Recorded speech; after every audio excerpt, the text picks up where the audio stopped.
So basically 2008 crash was the worst crash I've seen. Yeah, well, as you know, we're working through a difficult period in our financial markets right now. In 2008 crash, the Nifty crashed about 50% in 6 months, whereas my portfolio came down by about 75%. Because the shares we were owning were all blue chip companies, very, very good companies, but they were quite illiquid stocks. Okay. And there was no market for that. When the whole market is in red, nobody was caring for these kind of stocks. But we took a big beating, and so we held on to our whatever shares we were. And unfortunately, I didn't have enough cash to buy at those levels, which are so attractive.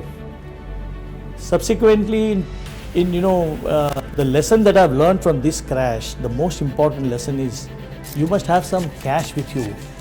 You cannot have everything in the equities for this kind of things to come. And after that, we've decided that my son Chinmay is working with me.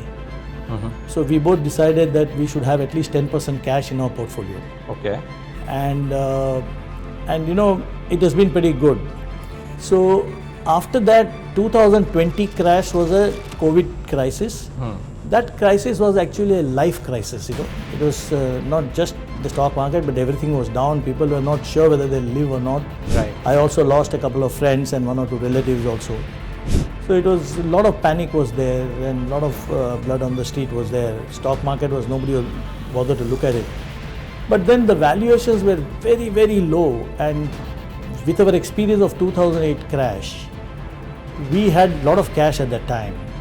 So that money we invested, and it has really helped, because after 2020, if you see, only the last one or 2 months the market has come down, but otherwise the market was only going up and up and up.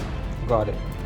So the lesson that I've learned is that you should always expect the unexpected to happen, and you should always have some cash with you in the worst times like this.